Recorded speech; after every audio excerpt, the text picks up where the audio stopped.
How do we live a good life? It's got to be one of the oldest and maybe one of the biggest questions we can ever ask ourselves. And a lot of the time, we look to philosophy for answers. So today, let's dive into what one of history's most influential thinkers, Confucius, had to say about it by digging into a key part of his Analects. So let's just start with that big question. What is the true value of a human life? Is it about making a ton of money, becoming famous, or is it just about being happy? It's a question we all wrestle with. Well, Confucius had a surprisingly clear answer, one that really became the cornerstone of his entire way of thinking. And his answer is all wrapped up in a single concept, Ren. Now, you might see it translated as benevolence or humanity, but honestly, it's so much deeper than any single English word can really capture. For Confucius, getting to this state of Ren is the whole point. It's the very bedrock of a life that actually matters.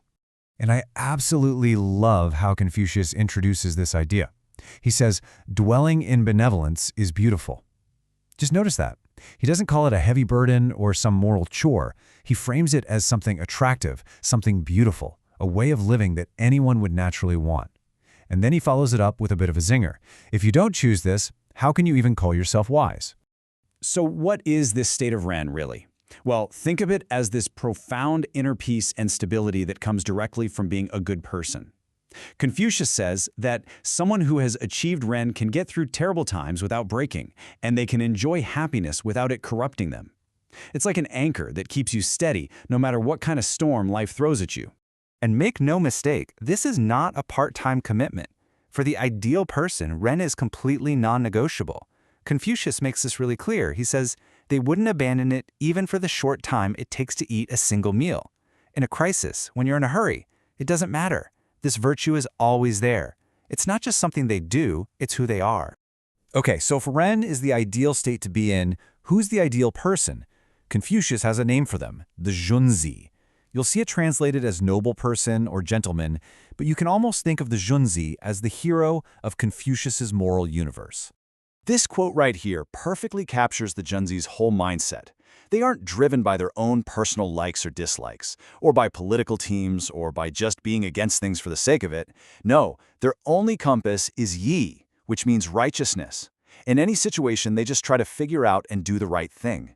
It's this really powerful kind of impartiality. And this really breaks down their entire value system.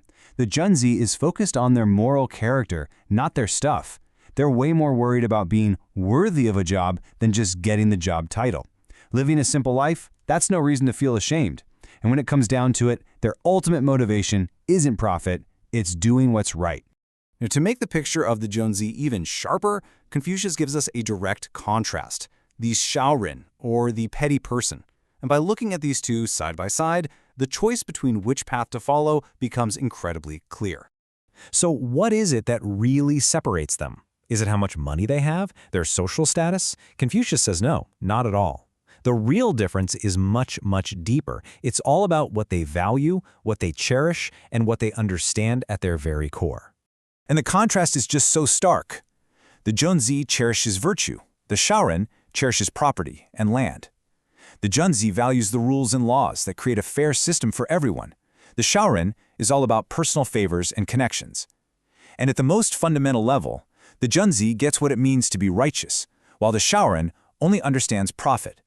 And Confucius gives us a serious warning about the Shaoren's path. He says that if all your actions are guided only by the pursuit of profit, you're going to create a lot of resentment around you. And why is that?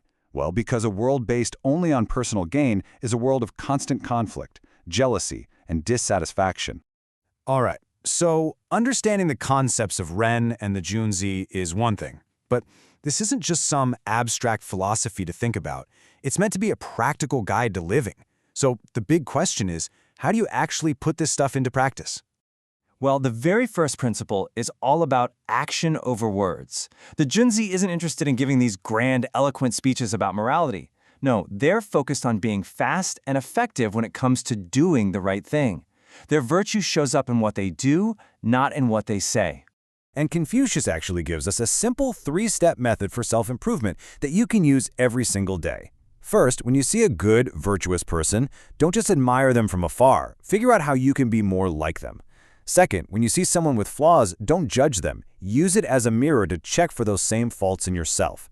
And finally, act on what you've learned. So what's the reward for this tough path of self-cultivation? Is it loneliness? Not at all. Confucius promises that a person of virtue will not be left alone. Their character, their integrity will naturally attract other people, building a community of folks who share those values. You won't be alone. So we've covered a lot of ground here. We've talked about Ren, the Junzi, taking action, self-reflection. But it turns out one of Confucius's own disciples, Zhengzi, revealed that there's a single thread that runs through all of these teachings, tying them all together into one beautiful, coherent idea. And here it is. It turns out the core of the master's entire philosophy can be boiled down to just two concepts, zhang and shu, loyalty and reciprocity. That's it. Everything else we've talked about, all of it, flows directly from these two simple principles. Yeah, and getting these two ideas is really key. Zong is about loyalty, being true to yourself, to your principles, to your duties.